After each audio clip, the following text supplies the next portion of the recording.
নিরাপত্তার স্বার্থে সচিবালয়ে প্রবেশাধিকার নিয়ন্ত্রণ করছে আইন শৃঙ্খলা বাহিনী। অনেকেই প্রবেশ করতে চাইলেও তাদের ভেতরে ঢুকতে দেওয়া হচ্ছে না।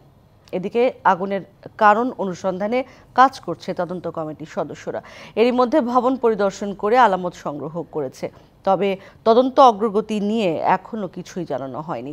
আজ বিকেল 3:30টার দিকে আবারও উচ্চ পর্যায়ের তদন্ত কমিটি পরিদর্শনে আসার কথা রয়েছে।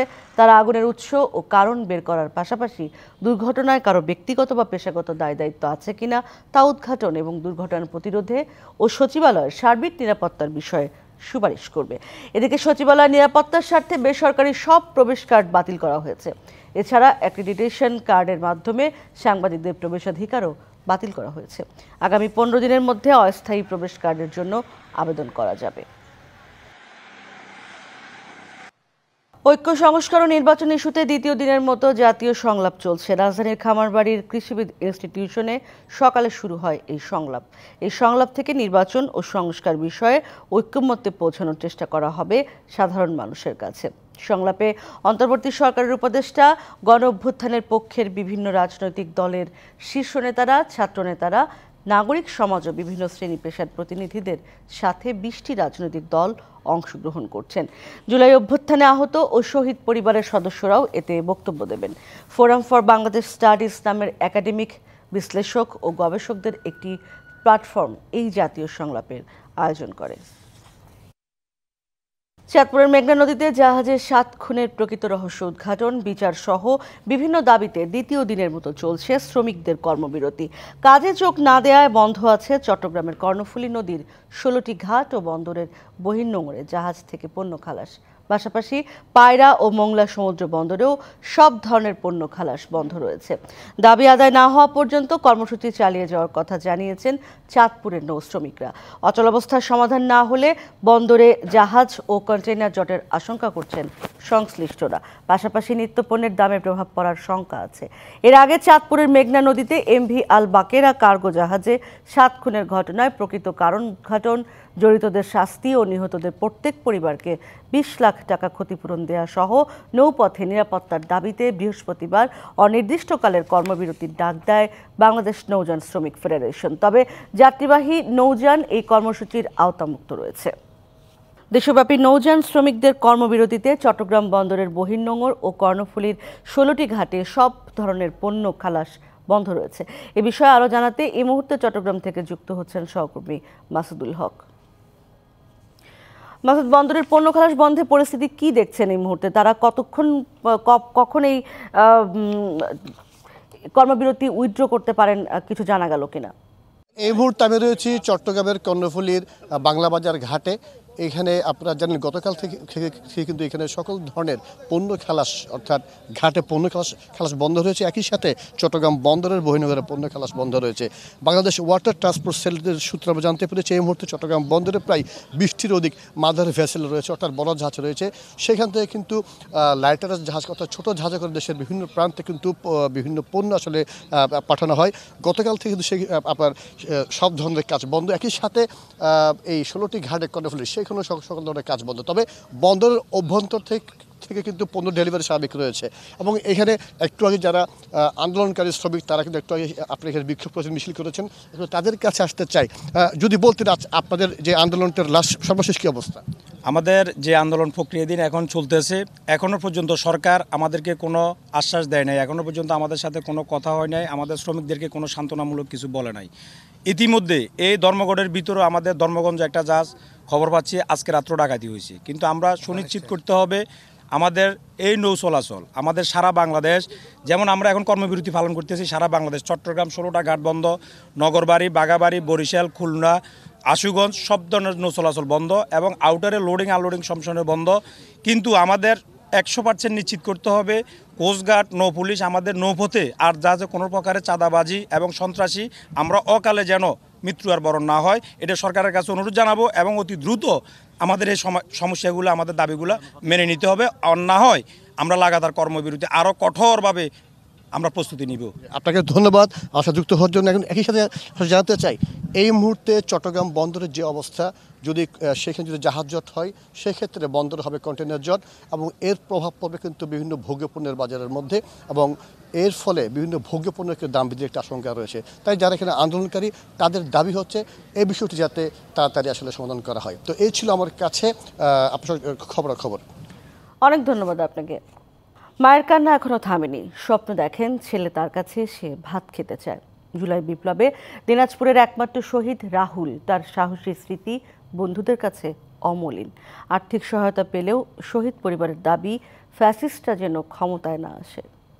ছেলে কোলামুসা ছেলে, তার মায়ের মনে জানে। মা ওদের কিভাবে মানুষ করছে, কিভাবে ধরে বেড়াইছে, মায়ে ভালো জানে। বা কেউ জানিবে না। বা কাইলে মুখ সুপনে এসে কয়েছে মা কি তো কারি ভাত আনতেছেন, মা বা বয়লার গোস্ত চড়াইছো, বা কয়েছে মা আজ খাওয়াটা হবে, তাইলে ওইরকম খাওয়া হবে। কালি সুপনে সন্তানের কথা বলতে গেলেই ডুকরে কেঁদে বুক ভাসান ফরিদা বেগম। 3 সন্তানের মধ্যে সবার ছোট রাহুলকে হারিয়েছেন বৈষম্য বিরোধী ছাত্র আন্দোলনে। সদর উপজেলার বিদুসাই গ্রামের মাছ ব্যবসায়ী মুসলিম উদ্দিনের ছেলে রাহুল ছিলেন উচ্চ মাধ্যমিকের শিক্ষার্থী। ফুটবল খেলায় ভালো দখল ছিল তার। টেবিলে পড়ে থাকা বই আর ফুটবলের অর্জন এখন শুধুই স্মৃতি।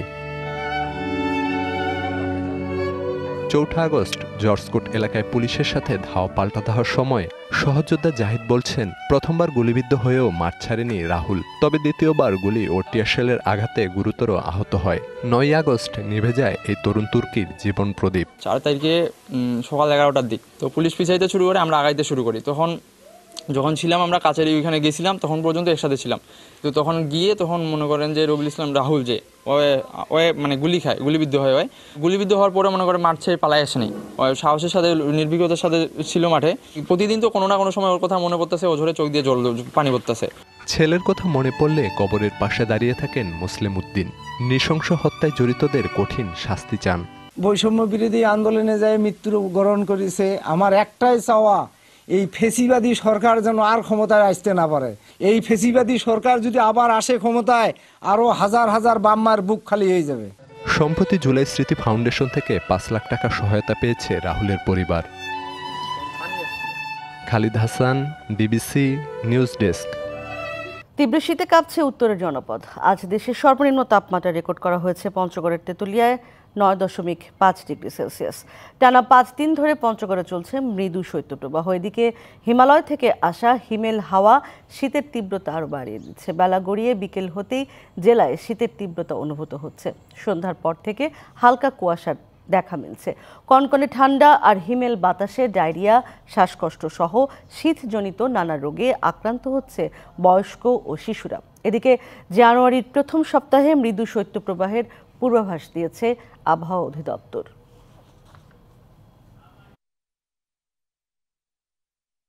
ভারতের সাবেক প্রধানমন্ত্রী মনমোহন সিংয়ের অন্ত্যেষ্টিক্রিয়া আজ শ্রদ্ধা জানানোর জন্য নয়াদিল্লিতে দলের সদর দপ্তরে নেওয়া হচ্ছে মনমোহন সিংয়ের মরদেহ। প্রধান বিরোধী দল কংগ্রেস জানিয়েছে, নয়াদিল্লিতে দলের সদর দপ্তরে সাধারণ জনগণ ও দলের নেতাকর্মীরা সাবেক এই প্রধানমন্ত্রীর প্রতি শেষ শ্রদ্ধা জানাবেন। সেখান থেকেই তার মরদেহ শ্মশানে নেওয়া হবে। দীর্ঘদিন অসুস্থ থাকার পর গেল বৃহস্পতিবার 92 বছর বয়সে দিল্লির একটি হাসপাতালে মারা যান তিনি। ভারতের শুক্রবার সাবেক এই প্রধানমন্ত্রীর বাড়িতে গিয়ে তার মরদেহের প্রতি শ্রদ্ধা জানান বর্তমান প্রধানমন্ত্রী নরেন্দ্র মোদী। এ সময় ভারত তার বিশিষ্ট নেতাদের একজনকে হারিয়ে শোকাহত বলেও মন্তব্য করেন তিনি।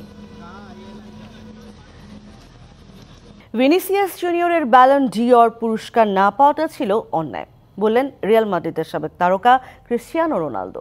আরব আমিরাতে গ্লোব সকার অ্যাওয়ার্ড অনুষ্ঠানে এই কথা বলেন তিনি।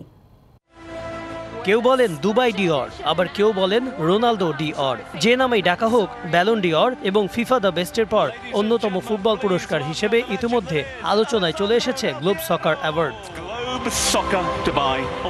প্রতি বছরের মতো এবারও সংযুক্ত আরব আমিরাতে অনুষ্ঠিত হলো গ্লোব সকার অ্যাওয়ার্ড নাইট, যেখানে ছিলেন Cristiano Ronaldo, Neymar, Vinicius, Bellingham, Lamine ইয়ামালের মতো তারকারা। প্রতি বছরের মতো এবার অনুষ্ঠানের মূল আকর্ষণ ছিলেন ক্রিশ্চিয়ানো রোনালদো। আল নাসরের এই তারকা এবার জিতেছেন মধ্যপ্রাচ্যের সেরা ফুটবলারের পুরস্কার। একই সাথে সর্বকালের সর্বোচ্চ আন্তর্জাতিক গোলের পুরস্কারও জেতেন তিনি। এই অনুষ্ঠানেই তিনি নিজের বক্তব্যে দাবি করেন ভিনিসিয়াসের ব্যালন ডি অর না পাওয়াটা ছিল অন্যায়। In my opinion, he deserved to win the Golden Ball. It was unfair, in my opinion. I say here in front of everybody. They give to Rodrigo. He deserved to, but I think they should give to Vinicius because he win the Champions League. They scored in a final goal. তবে globe সকার অ্যাওয়ার্ডের বর্ষসেরা পুরস্কারটা ঠিকই পেলেন Vinicius junior. একই সাথে বর্ষসেরা ফরওয়ার্ডের পুরস্কারটিও পান তিনি। ভিনিসিয়াসের সতীর্থ জুড বেলিংহ্যাম পেয়েছেন বর্ষসেরা মিডফিল্ডারের পুরস্কার। এছাড়া রিয়াল মাদ্রিদ বস কার্লো আনচেলত্তি জিতেছেন বর্ষসেরা কোচের স্বীকৃতি। একই সাথে ইউরোপের সবচেয়ে সফল ক্লাব রিয়াল মাদ্রিদ জিতেছে সেরা ক্লাবের খেতাব। রিয়ালময় দিনে খালি হাতে ফেরেনি বার্সেলোনাও। স্প্যানিশ ক্লাবটির তারকা লামিনে ইয়ামাল বর্ষসেরা ইমার্জিং ফুটবলারের পুরস্কার পেয়েছেন। এছাড়া ফুটবলে বিশেষ অবদান রাখায় Neymar, Thibaut কর্তোয়া, Alessandro Del Piero, Florentino Perez, Rio Ferdinand পেয়েছেন বিশেষ career award. Kanak Mahmud, DBC news desk. সাংবাদিক ছিল এখনকার মতো, সঙ্গেই থাকুন।